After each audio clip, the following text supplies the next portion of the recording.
slowly your face will become like this. A lot of people, just see. Because the memory is working from inside, it doesn't even ask your permission. It doesn't ask your permission, should I come or go? It just works on every cell in your body, slowly you lose your vibrancy. What was a vibrant, exuberant person slowly becomes like this. This has happened to more than 75% of the population. Right. When they were 5, 6 years of age, how joyful and exuberant lives they were. By the time they're 30, they're like this. What is their problem? What is their problem? Is somebody poking them? No, because their karma is overtaking them. So, the entire process of this book is step-by-step way of standing above your karma on the richness of your memory, because you can convert this memory into manure and you can blossom upon that. Ooh. Because what happened yesterday you cannot change. What is happening today you can only experience. What is tomorrow you have to create. When you have, I mean, you've experienced some bad things in the past, right? Some harmful things, some challenges, pain. You've felt these things, right? In the past. You have. People try to do lots of bad things and they're still doing lots of them. Every day, a whole bunch of people abuse me. People that I've never met, they have enormous hatred for me. Because like today what I've said, a whole lot of people will hate me for this, do you know? Yeah. Because their identities are shaken. They have created false sense of identity upon which they are standing, shaking. They know if this is gone, they have nothing to live for. They need to understand there is a life beyond identities. Identities are created for purpose of action in a given situation. It is none of our identities are absolute. See, first of all, we need to understand, before you and me came here, countless number of people walked this planet. Where are they? All topsoil, part of the manure in this garden. Yes or no? Yes. You and me, what will we be in 100 years' time? Same thing. Same thing, unless your friends fear, you may rise from the dead and bury you real deep, so no roots can get to you. Right. I'm saying, so we are just a small pop-up in time, but we are thinking too much of ourselves. Yeah.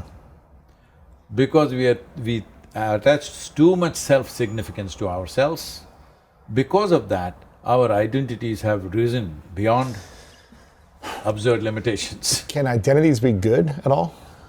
Can having an identity be good? Without identity, you cannot function in the world. Right now, this is me, that's you. If this identity is not there, if you ask me a question, I will look like this. What's the point of that? No activity is possible without identity. The important thing is it's like wearing your clothes. Right now, these are my clothes. See, I wear loose clothes. Yeah. So that always you're aware, this is my clothing, this is not me. Suppose I wear skin-tight nylon clothes. After some time, I don't know which is my clothing, which is my skin. So that's all the thing is. Do you have a space between you and what you have created, or are you stuck with it? That's the important thing. If you're stuck with it, you will do crazy things, thinking you're doing good things. If you're held on to the identity, if you're attached to it.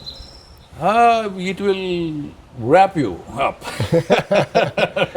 Once you create it and leave it, it will just wrap you up unless you're conscious. So if you can see, this is the entire inner engineering process we are offering, is just this. If you do this practice which we call as Shambhavi, if you sit here, your body is here, your mind is out there, what is you is elsewhere. Once there is a little space between you and your body, between you and your mind, this is it. One thing is there's no suffering within you anymore, because suffering happens only two ways, physical suffering, mental suffering. Do you know any other kind of suffering? Once there is a little distance, this is the end of suffering. And above all, this is the end of all identity. And how do you distance the suffering? You don't distance the suffering, you distance yourself from your own body and your mind. This is what the practice is about. How to distance means this. See, right now there are life energies. See, when you were a 5-year-old child, how much were you identified with your body? I'm trying to remember a 5-year-old child. How much do I identify as my body? I think I was probably exploring my body, trying to run Not around. at 5, you were not exploring any body. My body? I think I was like running and jumping, and I was That's like being it. active. You were I was using it, but you playing. were not identifying Yeah. it because every day it's changing. You can't even identify with Right, it. right. All right. Yes. Your identity with the body got strengthened when you became an adolescent. Okay. That is when hormones started Gotcha. poisoning your mind. When your hormones hijacked your intelligence, Yeah. suddenly you lost your sense of who you are. Yeah. Otherwise, you as a life were far more exuberant than your body can ever be. Yes or no? Yes. When a child laughs, when a child jumps, when a child does these things, I'm still like this. I'm saying, you will see body is just a thing to use. Yeah. He's not that. It's just a- That's yeah. not the prime thing. The same was true with your intellect and your mind also, isn't it, when you were a child? So now… You're curious, you're exploring, you're Yes, because it was changing and growing. questioning everything. Not that you consciously realize, but you know this is not it, because your exuberance is beyond that. If you keep your exuberance of life like that today, very clearly you know what is you, what is your body, what is your mind. When I say what is you, let us not give a definition to that, but your body we can define. It's a defined physical form. So we can define this. How did this happen? Just the food that you've eaten, isn't it? This is a heap of food. Right. What you call as my mind is a heap of impressions. What you gather, whatever you gather, can be yours, but can never ever be you, isn't it? What you gather, I See, mean, right now, this cup, it's yours, but it's not you. yes, Your thoughts are yours, but they're not you. they're not you.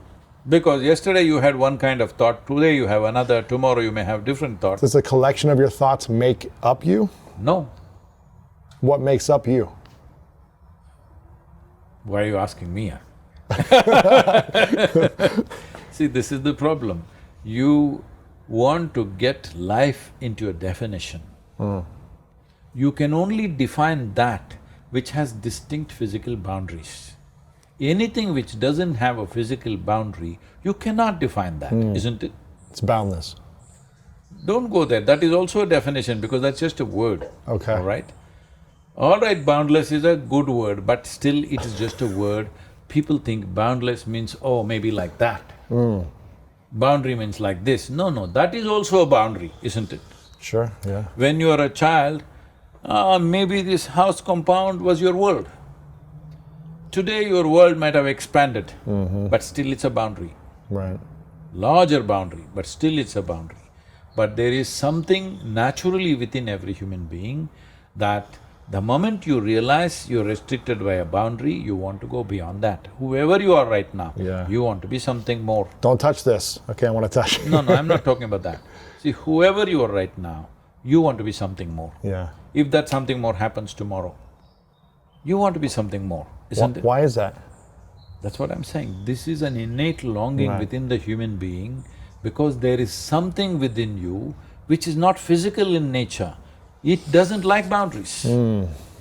Till you experience that, you will think by shopping you will expand your boundaries, by ambition you will expand your boundaries, by conquest you will expand your boundaries. See, always a human being is seeing how to be something more. If it finds a very basic physical expression, we call this sexuality. What sexuality means is, something that is not you, you're trying to experience as it a part of yourself. It works for a few moments. Then anyway, two people are separate. If it happens mentally, it is called ambition, conquest, or simply shopping. Different people do it different ways. If it happens on an emotional level, we call it love. What love means is, somebody who is not you, you want to experience them as a part of yourself. But if you do it consciously, we call it yoga. That if you do it successfully, it's called yoga. Yoga does not mean twisting and turning, yoga means union. That means you consciously obliterated the boundaries of your individuality so that you experience the union with everything.